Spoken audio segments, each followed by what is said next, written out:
What's up guys? So a couple days ago, I was just streaming some games of Bedwars and then fuck, yep, that's Spintown. If you don't know who Spintown is, he is basically another creator who is also known for using a bow in Bedwars and is actually the reason why I started using a bow in Bedwars myself. And for several years now within the community, there has been somewhat of a debate between us on who is actually the better bow user, so this game was going to be interesting. Oh my god, I've actually queued Spintown. Fuck, this is awkward. I start this game off by getting 32 blocks and then making my way towards middle. And now a lot of people are probably going to ask, oh, why don't you just use a sword? It would be so much easier. I can't. I've got a challenge on which is called the marksman challenge and it prevents me from using melee items, so I can't even like attack him with my fist. Anyways, I saw him coming towards middle, so I collected 3 out of the 4 emeralds I could get. Given that there was only 40 seconds left till emeralds respawned, I made a choice to go towards his base and break his bed and also buy blocks and arrows. And then we both went to middle for the next emerald to respawn and we shared them both, which was unfortunate because I needed 6 emeralds to buy my bow and I only had 5. Not to fret though. I went back to his base and planned on leaving, but I second guessed myself when heading back to middle. I buy myself invis, a gap and a bridge egg and make the choice to go invis. I read Spintown like a book because he decided to do the exact same thing. This was great for me though because I was able to collect 3 of the 4 emeralds. Nothing really happened for the next 30 seconds because we were both waiting for emeralds to respawn. He fears me. I decide to hit an emote on him to pass the time. Anyways, emeralds respawn and we both collect them, but this was great for me because the only bridges towards middle were on my side and he was the furthest away collecting the other emeralds. When making my way towards pink base, I had noticed in F5 mode him trying to hit me off with a fireball.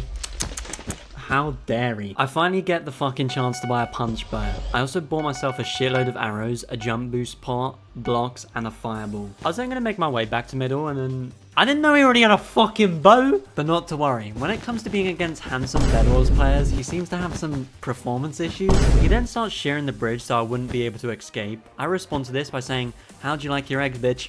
Boom! This was huge because not only I blinded him, but I also didn't give him the angle he needed to shoot me off. I fireballed up so I'd be safe and also have the high ground, and it was now finally my turn to use the bow. Yeah, boy. He proceeds to get 3 devastating backshots. Boom, boom, boom! Grams hasn't had this much action since the fucking 90s, man. He starts sprinting for dear life and tries running up the staircase, so I cut him off by pillaring up. I miss all of these shots because I'm absolutely fucking dog shit, but I finally get an angle where I can shoot him and he ends up falling off the edge. However, although Spintown was dead, the game wasn't over, but I proceeded to do this before anything else.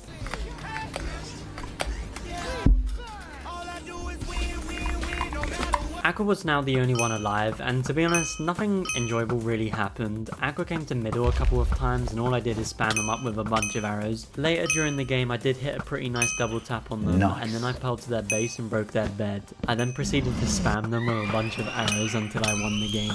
After this game, I took a selfie and showed Spintown it, and to be honest, he was quite humble. All I really got told for around 5 hours was I was a coward for nicking, and I'd just like to point one thing out. You've been in the scene way longer than I have, and during this exact game, Aqua recognized me while I was nicked. I don't get why I'm being called a coward because I'm more relevant than you and I get recognized way easier. And even if I didn't nick this game, Aqua would have targeted me because they knew who I was, and you definitely would have targeted me because I would have bought a bow, and this would have been totally not fair. So respectfully, I don't want to hear no bullshit about nicking because I would have been totally fucked by everyone. But anyways, that's just one man's opinion. If you did enjoy this video, please consider liking and subscribing as it would help out a ton, and peace.